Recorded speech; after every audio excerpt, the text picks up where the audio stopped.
황금정설화. 우물 명당에 자신을 묻어달라는 아버지의 유언과 관련된 설화.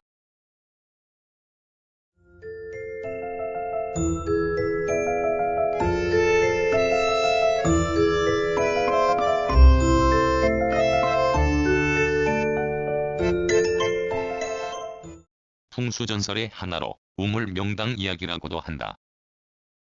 이 설화에는 실패형과 성공형이 있는데 실패형의 내용은 다음과 같다.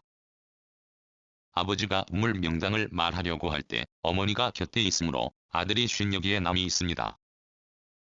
라고 하며 비밀을 지켜야 한다고 하였다. 남으로 지목이 된 어머니를 방 밖으로 내보낸 뒤에 아버지는 동네 우물인 황금정에 자기 목을 묻어달라고 유언을 하고 죽는다. 일정한 시간이 지나면 아버지의 두상은 소가 되어서 승천을 하고 그 집은 발복을 할 것인데 이 비밀을 엿들은 어머니가 후에 아들과 불화하자 우물에 죄아비를 묻은 아들의 소행을 폭로하여 실패로 돌아간다. 농경사회에서 소가 되는 명당은 부자가 되고 출세하고 조상을 숭배하는 자손이 계속 태어난다는 곳이다. 그런데 동네 우물이나 동네 샘은 공용으로 이를 사사로이 사용하는 것은 이기적인 행동이므로 자연히 비밀이 탄로가 나는데 그 발설자가 가장 가까운 식구인 어머니였다는 점이 한 가문과 한 사회의 갈등을 잘 나타내주고 있다. 이 설화에서 여자는 돌아누우면 남이다. 여자는 남이다. 어머니는 다성바지다. 여자에게 비밀은 없다. 는 속담과 속신이 유래하였다고도 전한다. 그러나 어머니가 반드시 비난만을 받을 위치인가에 대한 논의가 있으나 어머니를 통한 비밀 누설로 이 설화는 실패로 된 것이다. 한편 성공형의 내용은 다음과 같다.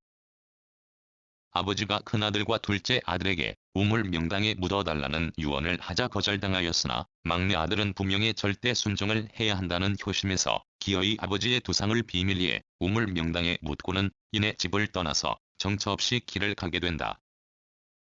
막내 아들은 길을 가다가 아직 다 죽지 아니한 공주를 무덤 또는 초본에서 만나 밤에 부부의 인연을 맺은 후에 공주의 편지를 가지고 궁중에 들어가서 부마 노릇을 한다.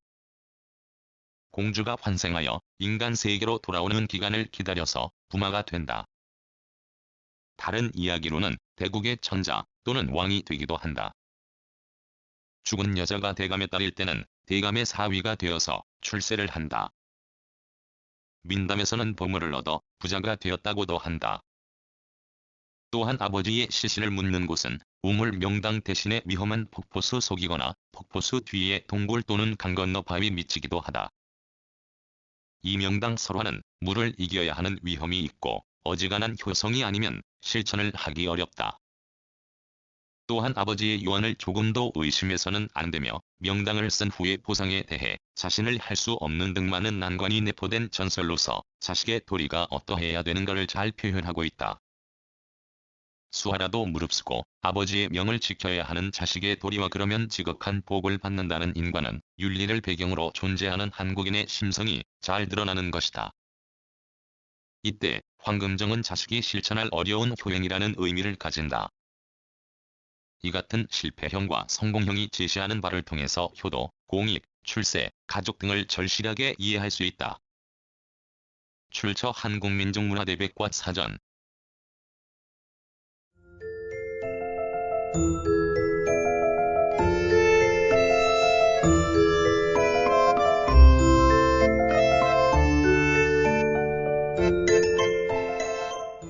구성, 나그네 구석구석 여행.